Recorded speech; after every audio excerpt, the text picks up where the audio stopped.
Fala pessoal, sejam todos bem-vindos ao canal Professor Leandro Guimarães, mentor de estudos. Hoje, o tema de nossa aula é a respeito de sinalização hormonal, um dos temas que as pessoas mais, de repente, têm alguma dificuldade, alguns aspectos básicos.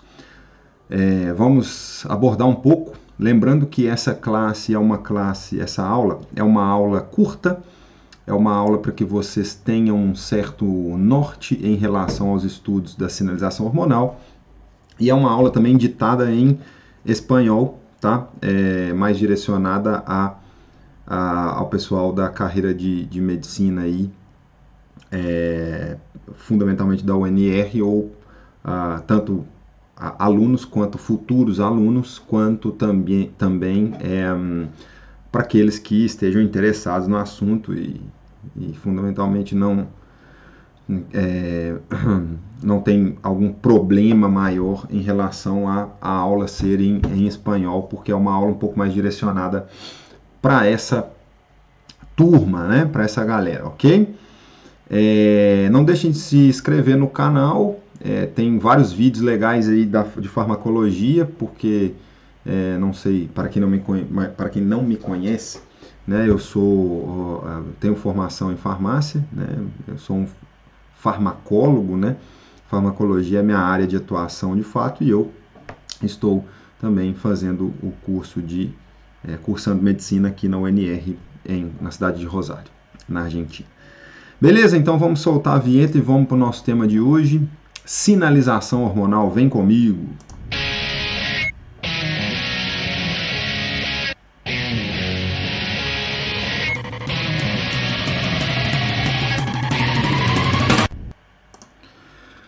Bueno chicos, vamos a hablar hoy de la señalización hormonal, un tema muy importante en nuestra carrera, no solamente en la carrera de medicina, pero en todas las áreas de la salud. Es un tema que necesitamos aprender bien.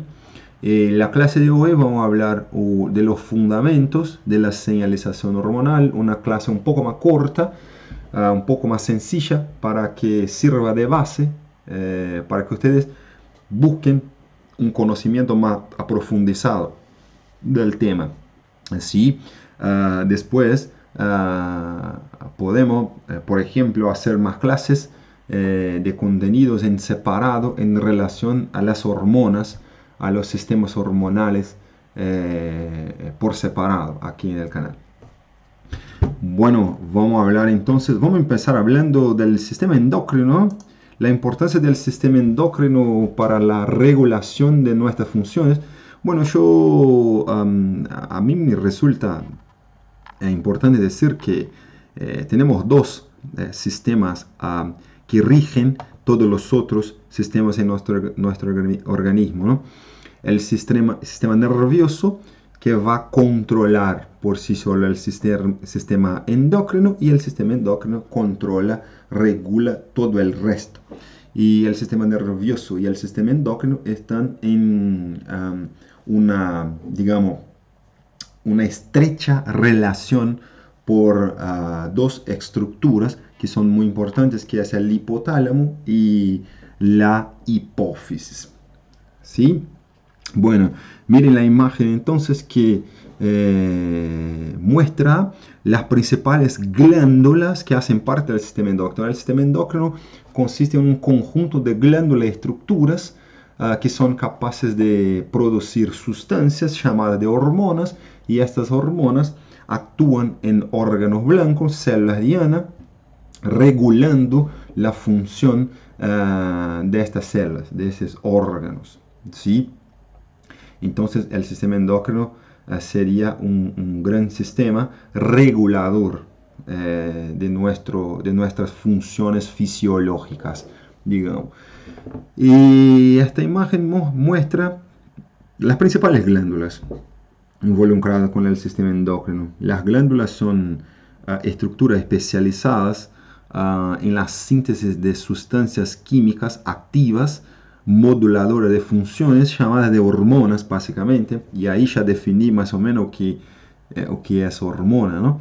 Bueno, entonces tenemos el hipotálamo que produce, libera los factores liberadores que van a estimular, por ejemplo, la glándula pituitaria o la hipófisis, que va a su vez, sobre estímulo de los factores liberadores, liberar también otras hormonas que se vierten en el torrente sanguíneo y van a alcanzar los órganos blancos, células dianas, como las células de la tiroides, paratiroides, el hígado, el páncreas, el estómago, las glándulas adrenales, las gónadas como ovario, testículo, ¿sí?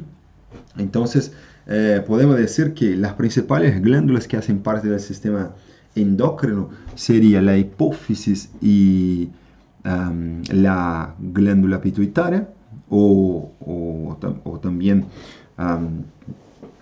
llamada la glándula maestra del sistema, el hipotálamo que hace parte del sistema nervioso, la tiroides, el páncreas y las gónadas, y también las glándulas suprarrenales serían las principales glándulas involucradas en el sistema endocrino. No se olviden de la importancia del hígado, porque el hígado produce y secreta una sustancia llamada IGF-1 sob estímulo de la hormona de crecimiento, y el IGF-1 tiene un rol re importante en el crecimiento, digamos. Bueno, seguimos. Entonces, ¿qué es una hormona? Una hormona es una sustancia química con propiedades bien definidas, propiedades activas, que son producidas por células especializadas, que son las células glandulares, o sea, son sintetizadas en tejidos glandulares,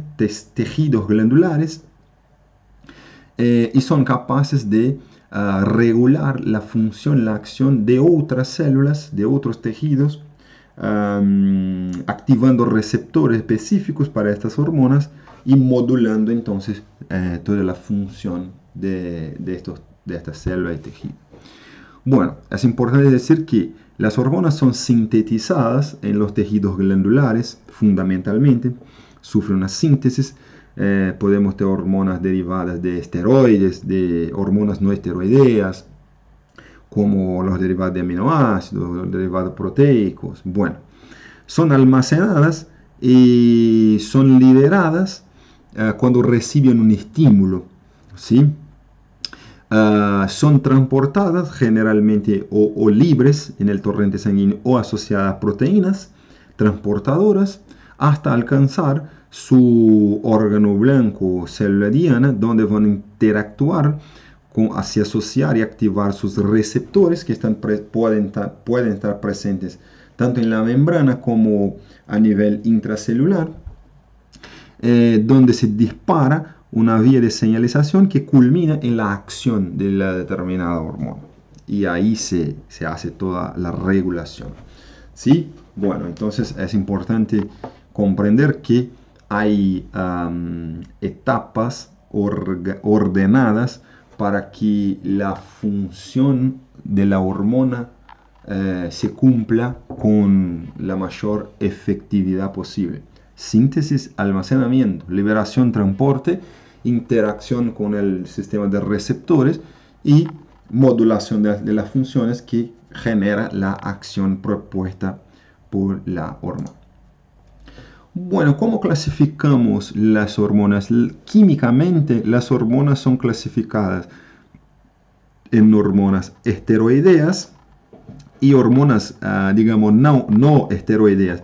Las hormonas esteroideas son aquellas hormonas derivadas del colesterol.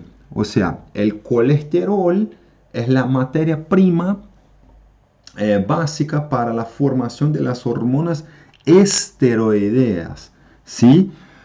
Son hormonas de característica liposoluble, ¿sí? Como por ejemplo los glucocorticoides, como el cortisol, el mineralocorticoide andosterona, que son los glucocorticoides o corticosteroides de las glándulas suprarrenales, y los esteroides gonadales, por ejemplo, como progesterona, 17 beta estradiol y también la testosterona. ¿Sí? Y tenemos las hormonas no esteroideas, que son derivadas de aminoácidos o son consideradas polipéptidos o péptidos, derivados de proteínas. Pueden ser o péptidos o proteínas, y las glucoproteínas. Por ejemplo, tenemos las hormonas tiroideas, que son derivados de aminoácidos, del aminoácido tirosina, por ejemplo, ¿sí? Tenemos las hormonas derivadas de aminoácidos, como los derivados de la tirosina, que son las catecolaminas, como adrenalina y noradrenalina, y también tenemos los derivados del triptófano, ¿no? Como la melatonina.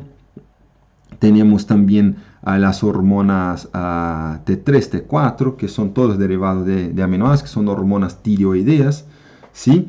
Tenemos los polipéptidos y proteínas. Consideramos ahí proteínas, una cadena polipéptida mayor que 100 aminoácidos. Entonces, si es mayor que 100 aminoácidos, consideramos una proteína. Si es menor que 100, consideramos un polipéptido. Si es menor que 50, por ejemplo, consideramos un péptido solo, ¿sí? Tenemos la insulina, hormona de crecimiento, oxitocina, de entre otros. Y las principales glucoproteínas que tenemos sería la hormona luteinizante y la hormona folículo estimulante, que son las gonadotropinas. Son proteínas asociadas a carbohidratos, ¿no? Por eso son llamadas de glucoproteínas. Y cuanto a la solubilidad, las hormonas pueden ser clasificadas en hidrosolubles y liposolubles. Generalmente las hormonas esteroideas son liposolubles y las hormonas no esteroideas o derivadas de aminoácidos, péptidos y proteínas son hidrosolubles. Generalmente las hormonas liposolubles son hormonas que presentan su receptor a nivel intracelular, y las hormonas hidrosolubles son hormonas que presentan su receptor a nivel de membrana celular. Generalmente, ¿sí? O sea, es casi que una vía de regla, ¿sí? Bueno. Y tenemos una otra clasificación también cuanto a la interacción con otras hormonas. Eso ya es una cuestión más farmacológica, digamos, que se pueden clasificar como sinérgica, permisivo o antagónica o antagonista, ¿no? Bueno, sería esa la clasificación general de las hormonas, ¿sí? Bueno, cuanto a los mecanismos de señalización hormonal, pueden ser autócrinos, o sea, la célula libera una hormona que actúa en sus receptores presentes en la misma célula que produjo y liberó esta hormona, como es el caso, por ejemplo, de las células del sistema inmune, que secretan citocinas o citoquinas, ¿no? Que las interleucinas, por ejemplo, son una clase muy importante de citoquinas que actúan en la propia célula que liberó para autorregularse. Es una señalización autócrina.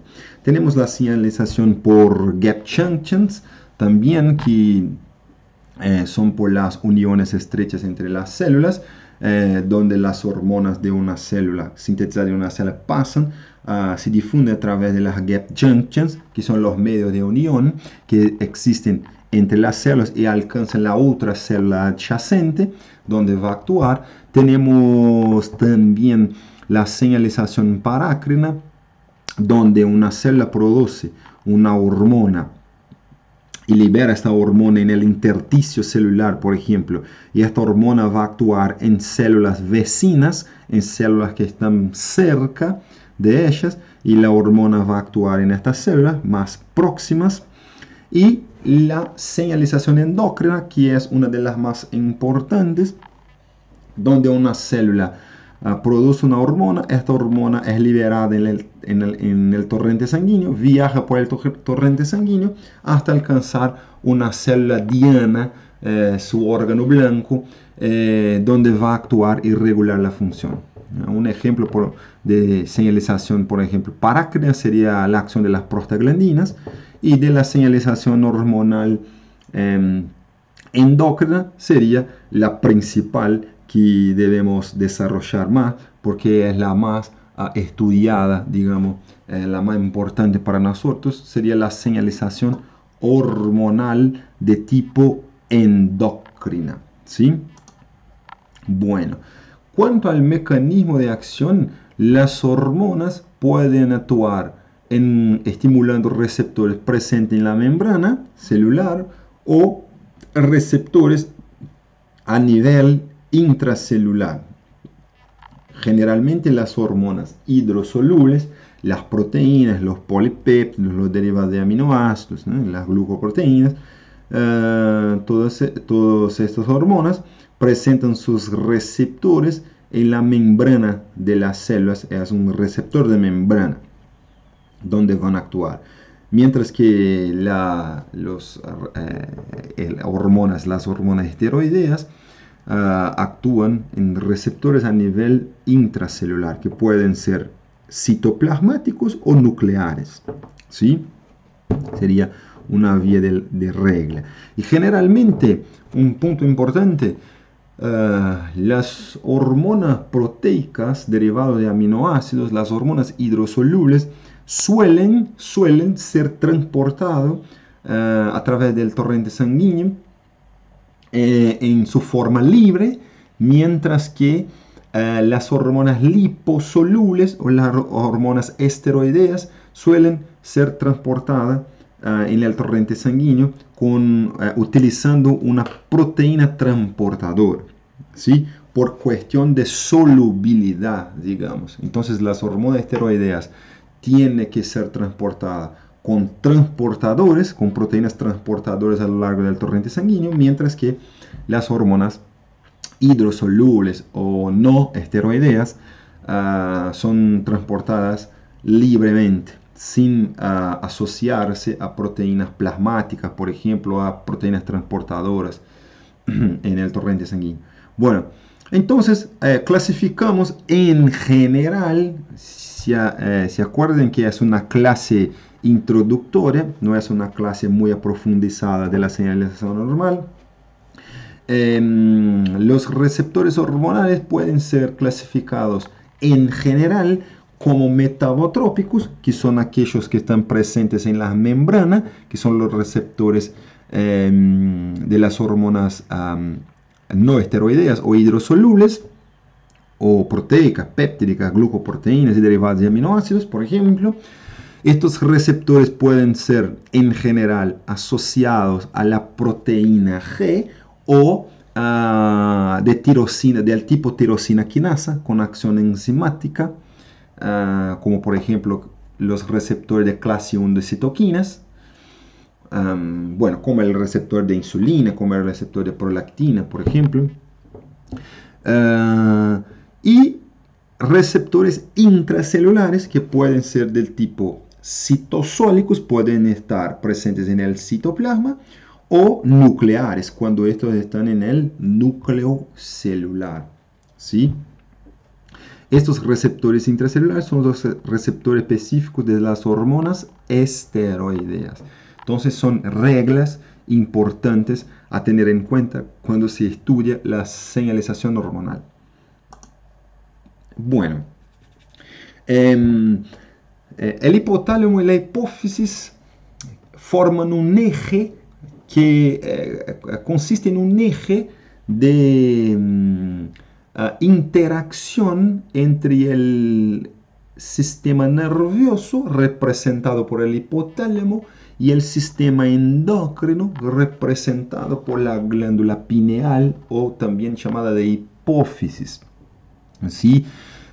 Y desde ahí, estímulos generados en el sistema nervioso, principalmente a nivel de hipotálamo, o hasta de regiones suprahipotalámicas, van a activar, van a estimular la hipófisis, y la hipófisis es considerada la glándula maestra del sistema endocrino, porque a partir de la hipófisis se secretan las hormonas, las principales hormonas que van a estimular las otras glándulas en nuestro organismo, regulando entonces las funciones que les cabe regular, digamos.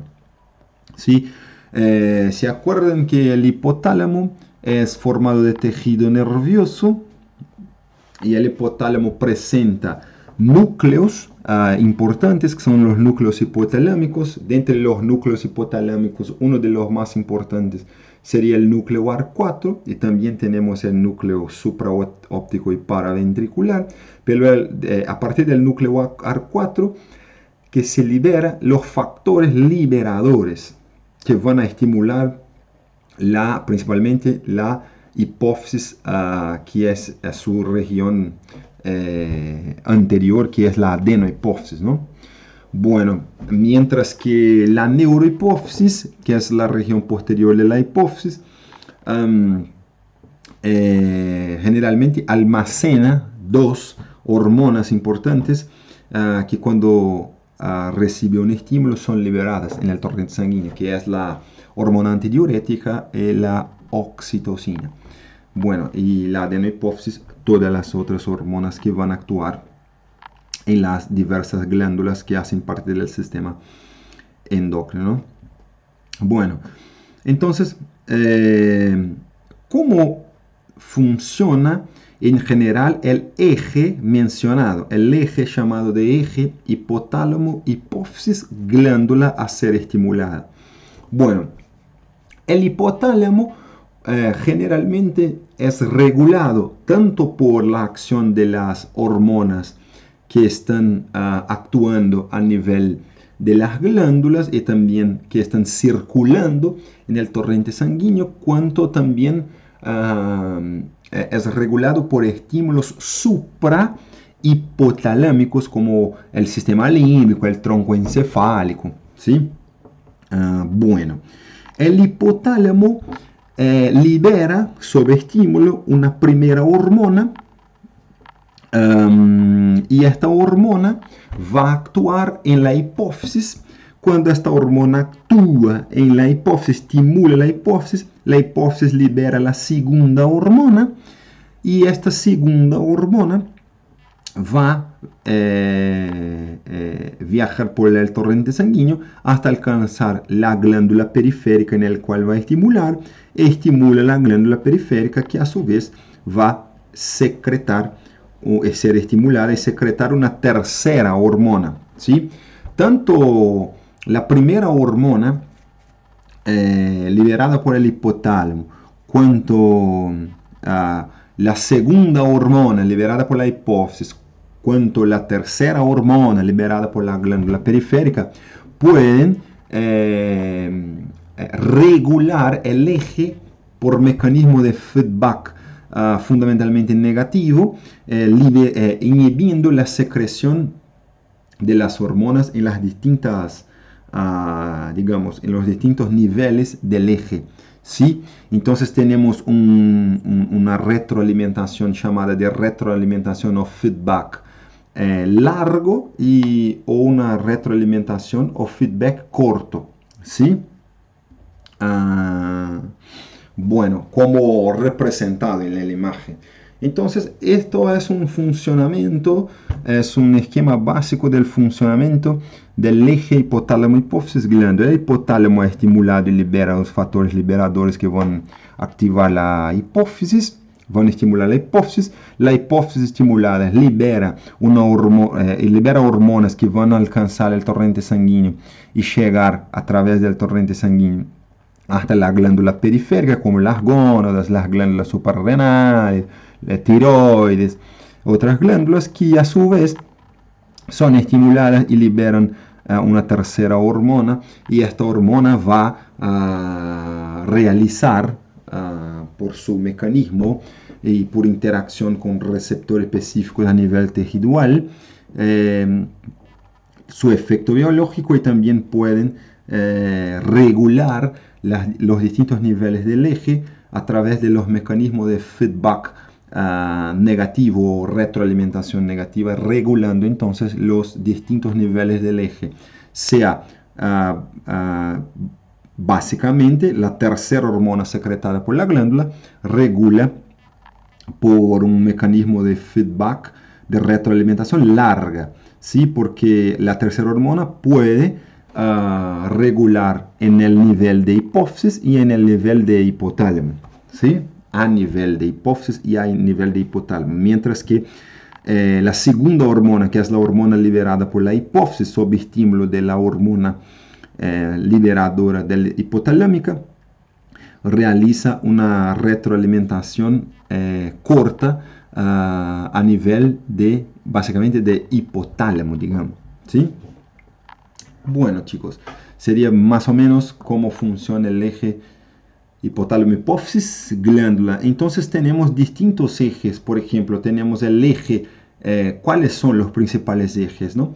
Tenemos el eje hipotálamo, hipófisis gonadal, tenemos el eje hipotálamo, hipófisis tiroides, tenemos el eje hipotálamo, hipófisis adrenal, ¿sí?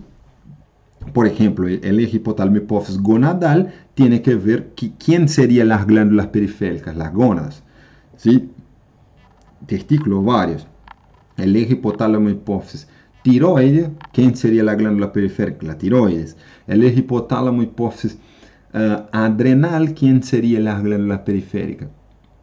Las glándulas suprarrenales. Y así, bueno, sería básicamente cómo funciona la regulación, la señalización hormonal en nuestro organismo, ¿no? Bueno, esta tabla muestra las hormonas hipotalámicas liberadoras e inhibidoras que son sintetizadas fundamentalmente por el núcleo arcuato hipotalámico en el hipotálamo ventromedial o medio basal, que van a controlar la secreción de la adenohipófisis, que es el lóbulo anterior de la hipófisis, ¿sí? Serían todas estas hormonas. Entonces la TRH, que es la hormona liberadora de tireotrofina, va a estimular en la adenohipófisis la secreción de las hormonas de TRH, no de TRH, de TSH, que es la hormona que va a estimuladora de la tiroides. La GnRH, que es la hormona liberadora de gonadotropinas, o factor, son también llamados de factores liberadores, ¿eh? GnRH, el factor liberador de gonadotropinas, que van a estimular las células gonadotropas de la adenohipófisis a secretar FSH y LH, que van a actuar en las gónadas. El CRH, que es la hormona liberadora de corticotropina, que van a actuar a nivel de las glándulas, perdón, que van a actuar a nivel de adenohipófisis, que estimula la secreción de ACTH, que es la hormona adrenocorticotropa, que van a estimular las glándulas suprarrenales. Y tenemos otras hormonas como GHRH, que es la hormona liberadora de la hormona de crecimiento, que va a estimular la secreción de hormona de crecimiento en las células somatotropas, ¿sí? Y los factores liberadores inhibitorios, ¿no? Que son la somatostatina y la hormona inhibidora de prolactina también, ¿sí? Entonces tenemos distintas células en la adenohipófisis, como las células lactotropas, gonadotropas, corticotropas, somatotropas, que van a ser estimuladas por los factores liberadores hipotalámicos a secretar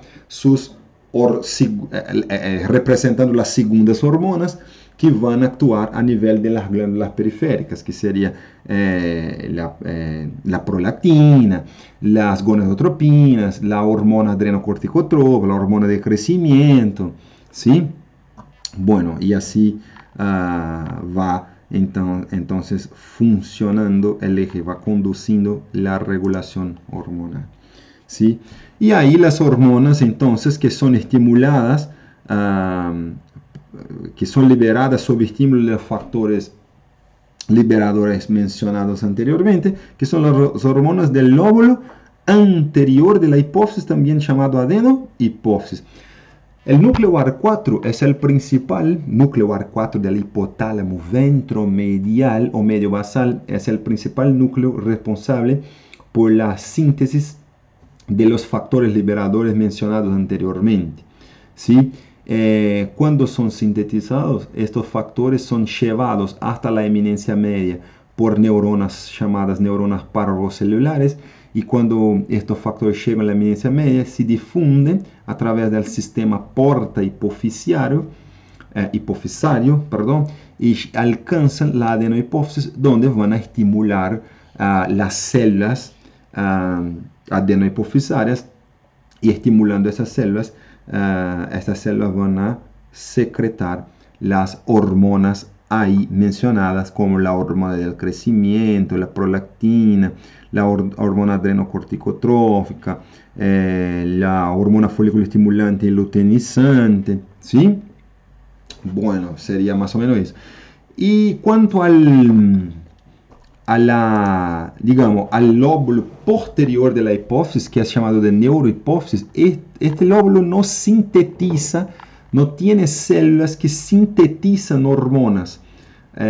O que hace el hipotálamo a través de su núcleo supraóptico y paraventricular es producir la hormona antidiurética y la oxitocina, respectivamente, donde estas dos hormonas que son producidas por estos núcleos hipotalámicos son llevados hasta la neurohipófisis por neuronas magnocelulares, que son neuronas que se extienden desde el hipotálamo hasta la neurohipófisis, tiene su prolongación axónica, alcanza la neurohipófisis y son liberadas ahí en la neurohipófisis y almacenadas en estructuras llamadas de corpúsculos de Ergi, ¿sí? O cuerpos de Ergi, y quedan ahí almacenadas en los cuerpos de Ergi hasta recibir estímulos